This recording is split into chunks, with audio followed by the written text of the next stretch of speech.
2 astuces pour bien s'informer.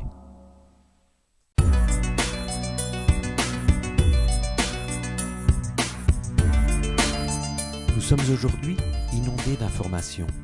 Et pourtant, nous n'avons jamais été aussi mal informés. Médias de gauche, de droite, intérêts de milliardaires qui rachètent des médias pour diffuser des idées d'extrême droite. Qui croire? Comment s'informer aujourd'hui? Est-ce encore possible? Décryptage. En France, nous avons encore la chance de vivre en démocratie, même si elle est menacée et mise sous pression par des intérêts divergents. Dans un tel contexte, il existe 2 astuces pour bien s'informer. 1. Varier ses sources. 2. Appliquer un regard critique pour se faire sa propre interprétation. Le meilleur moyen d'avoir une vue biaisée est de s'informer à une source unique d'information. Regarder toujours la même chaîne d'infos n'est pas une bonne idée. Prenons un exemple. La loi du plomb qui, en août 2025, visait à libérer les agriculteurs français de certaines contraintes en réautorisant notamment des pesticides interdits. Cette loi qui se targuait de défendre les agriculteurs a pourtant suscité de vives polémiques. Une pétition officielle sur la plateforme de l'Assemblée nationale avait récolté plus de 2 millions de signatures mais n'a pas suffi à son abrogation. Regardons comment différents médias ont traité cette information. Le Monde souligne certes le manque de précautions pour la santé associé à cette loi, mais tout en rappelant qu'elle vise à lever les contraintes du métier d'agriculteur. Prenons maintenant Mediapart, un média réputé très à gauche. On ne s'étonnera pas du regard critique qu'il pose sur cette loi. Cependant, l'objectivité nous impose de reconnaître la validité de son propos. D'ailleurs, de nombreux scientifiques se sont élevés contre cette loi.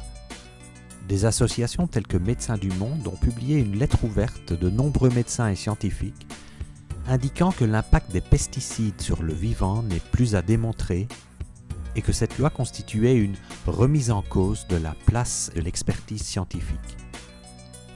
D'ailleurs, Le Figaro, que l'on ne peut pas soupçonner d'être à gauche, souligne certes les difficultés économiques que peuvent rencontrer les fabricants de pesticides, mais relaie lui aussi une tribune de scientifiques indiquant que la loi du plomb ne passe pas auprès des Français, des scientifiques et de nombreux agriculteurs, car elle est dangereuse pour la santé de nos concitoyens.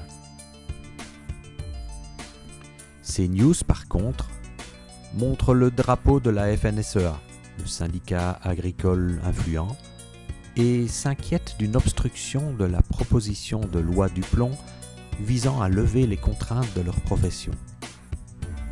Cela témoigne d'un parti pris pour ce syndicat, niant le fait que tous les agriculteurs ne se reconnaissent pas dans ce discours. CNews en profite au passage pour insister sur la motion de censure déposée par LFI, ce qui pourrait donner l'impression que l'opposition à la loi serait une idée d'extrême gauche.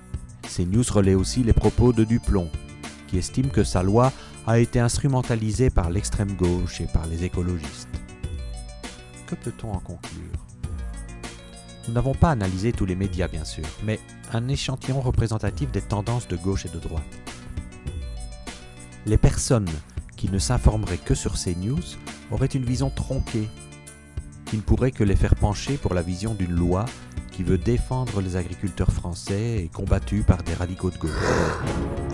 En élargissant notre champ à d'autres médias, on se rend compte que cette loi est en fait portée par des intérêts purement économiques et seulement par une partie des agriculteurs. On peut légitimement s'inquiéter du retour en arrière qu'elle entraîne en réautorisant des pesticides dont la communauté scientifique, dans son écrasante majorité, souligne les effets toxiques potentiels sur notre santé.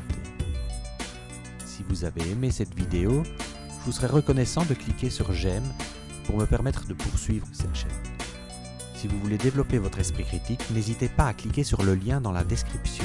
Je propose une formation en ligne à l'esprit critique pour vous aider à vous repérer dans la jungle informative. Vous pouvez regarder la première vidéo gratuitement et sans engagement.